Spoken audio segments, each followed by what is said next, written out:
Jadi sekarang mesti dah tahu that a candidate has a lot to do in such a short time, which is why he needs a helping hand. In this context is what we call election agent. So a candidate may appoint an election agent to act and represent himself throughout the election period.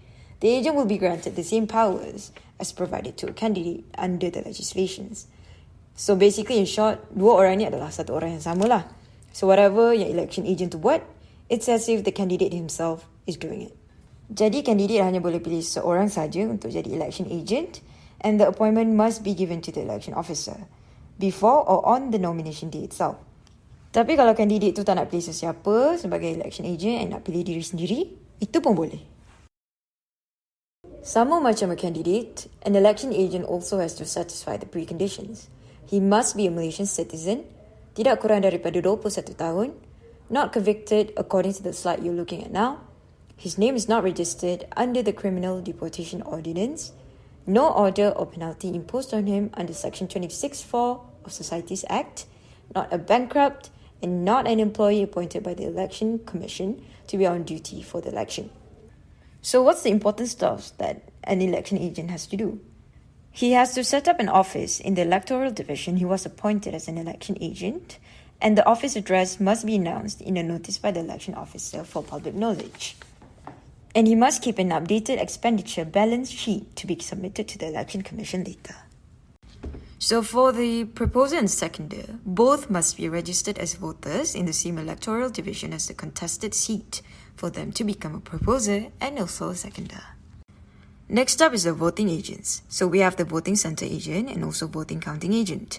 So for voting center agent, as its name, is a person who is appointed by the candidate or election agent to observe the voting process in voting centers. So the list of the voting agents must be submitted to the election officer or the head of voting center before the voting starts.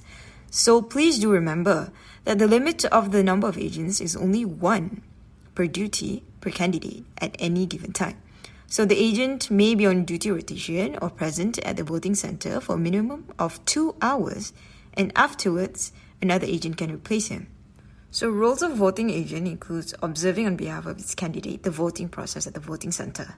And we also have the voting counting agent, which helps with the post-voting process, including soldering ballot boxes and the submission of votes. So a candidate needs to also appoint a political party's representative, which must be submitted in written form to the election officer on the nomination day. So why do we need them? Basically, we need the rep to join the election enforcement team to help out with the election staffs. If you've been accepted as a candidate, congratulations. So now the fun part takes place, which is the campaigning. But jangan lupa, you hanya boleh campaign if you dah deposit the election materials campaign deposit. So bila tu campaign punya period? Basically from the nomination day until 12 AM the night before the voting day. Jangan campaign pula on the voting day itself, tak boleh.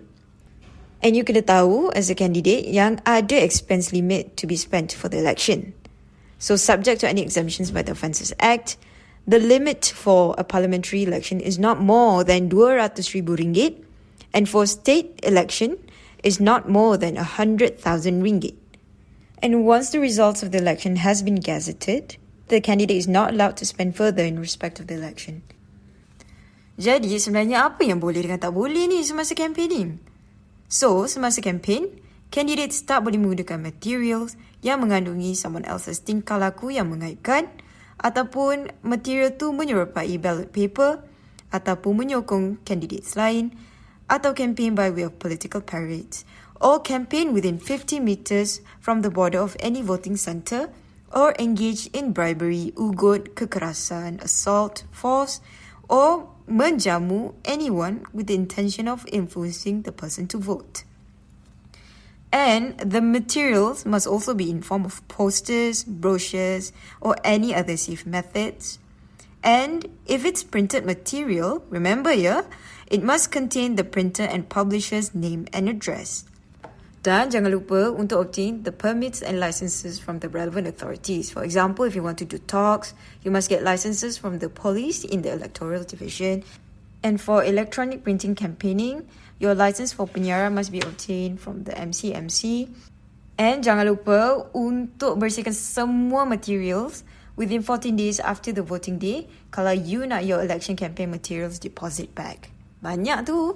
That's a wrap for part 3. We've explained the appointments of these people, the election agent, the proposer and seconder, the voting counting agent and voting center agent, and lastly, the political party's representative.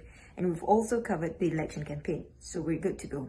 Candidates, I know the 5th November is an important day for y'all, so good luck and don't forget to bring the important stuff. Happy election season.